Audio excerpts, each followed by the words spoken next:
السلام عليكم ورحمة الله وبركاته. بسم الله والحمد لله الصلاة والسلام على أشرف المرسلين وعلى آله وصحبه أجمعين ما بعد.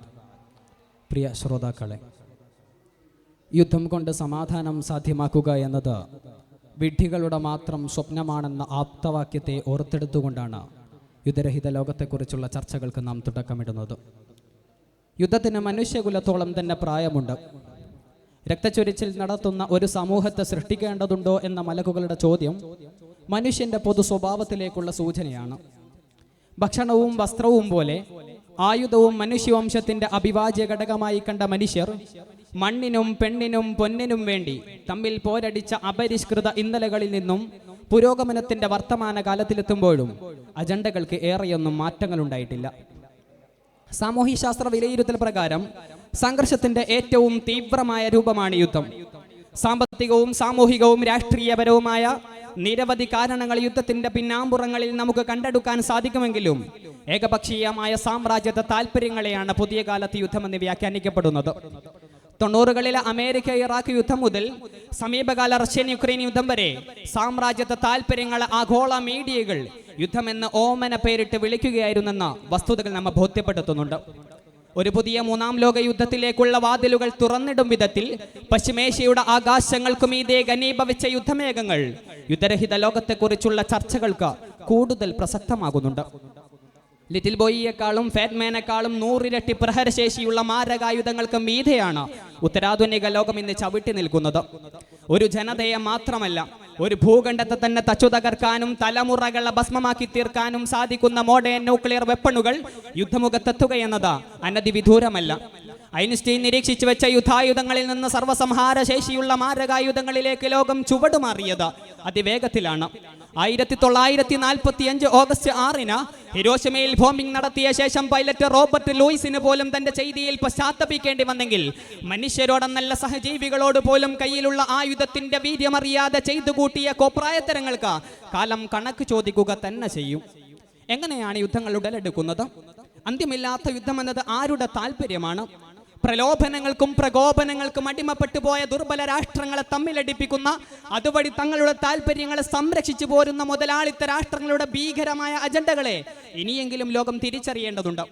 7 പതിറ്റാണ്ടുകാലമായി ഫലസ്തീൻ ജനതയ്ക്കുമേലുള്ള സയനിസ്റ്റ് അധിനിവേശങ്ങളും 20ാം നൂറ്റാണ്ടിന്റെ അവസാന യാമങ്ങളിൽ നടന്ന ഗൾഫ് യുദ്ധങ്ങളും ഭീകരതക്കെതിരായ കുരിശുയുദ്ധമെന്ന് ഓമന പേരിട്ട് അഫ്ഗാനിലും ഇറാഖിലും സാമ്രാജ്യത്വം നടത്തിയ കടന്നുകയറ്റങ്ങളുമൊക്കെ ഇപ്പോഴും ആശങ്കകളുടെ നിരവധി ചോദ്യശരങ്ങൾ ഉയർത്തുന്നവയാണ്. ഐക്യരാഷ്ട്രസഭയുടെ സമാധാന നീക്കങ്ങളെയും ഭൂരിപക്ഷം രാഷ്ട്രങ്ങളും ഒപ്പുവെച്ച അധിനിവേശ വിരുദ്ധ പ്രമേയങ്ങളെയും കൈകരുത്തിൽ വീറ്റോ ചെയ്യുന്ന അമേരിക്കയുടെ മനുഷ്യത്വരഹിത നിലപാടുകളാണ് ആഗോള യുദ്ധങ്ങളുടെ ഏറ്റവും പ്രധാന രാസത്വരകം.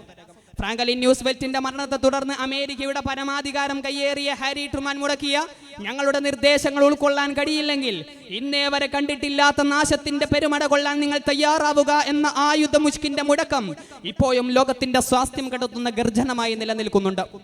2ാം ലോക മഹായുദ്ധത്തോടെ നേടിയെടുത്ത സായുധ മേൽക്കൈയിന്റെ ബലത്തിൽ മാരകായുധങ്ങളെ തങ്ങളുടെ രാജ്യത്തിന്റെ സാമ്പത്തിക നട്ടെല്ലായി അവരോധിച്ച യുദ്ധമില്ലാ കാലത്ത് വിത്തിറക്കാനും കബന്ധ കൊയ്ത്തുകാലത്ത് വിളവെടുക്കാനും ആ രാജ്യം നടത്തുന്ന അഭ്യാസങ്ങൾ അപാരമായ മേവടക്കത്തോടെയാണ്. ആധുനിക കാലത്തെ മിക്ക യുദ്ധങ്ങളും അമേരിക്കയുടെ ആയുധ പ്രകടനങ്ങളായിരുന്നു. സൈനികരും സാധാരണ ജനങ്ങളും ആ ശക്തി പ്രകടനത്തിൽ ബലിയാടുകളായി മാറി.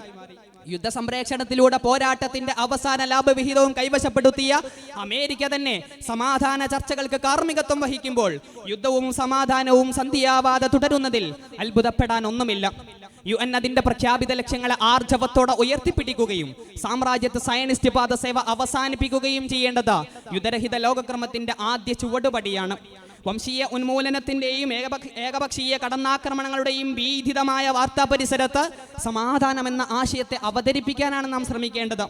അധിനിവേശങ്ങളെ ഓപ്പറേഷൻ ഇൻഫിനിറ്റി റീച്ച് എന്നും സയനിസ്റ്റ് കടന്നാക്രമണങ്ങളെ സ്വയം പ്രതിരോധമെന്നും ഒക്കെ ന്യായീകരിച്ച ആയുധ കമ്പോളത്തിലെ ആധുനിക ശൈലോകുമാരെ അവഗണിച്ച മുന്നോട്ടു പോകുന്ന കാലമത്രയും യുദ്ധരഹിത ലോകമെന്നത് സ്വപ്നമായി തുടരുക തന്നെ ചെയ്യും. ലോകയുദ്ധങ്ങൾ അനുഭവിച്ചറിഞ്ഞ, ബെർലിൻ മതിലുകൾ തകർത്തെറിഞ്ഞ സ്റ്റാലിന്റെയും സോളനിയുടെയും ഹിറ്റ്ലറിന്റെയും സ്വഭാവ ദൂഷ്യങ്ങൾക്ക് വിലയൊടുക്കേണ്ടി വന്ന ഒരു തലമുറ അവസാനിച്ചിരിക്കുന്നു.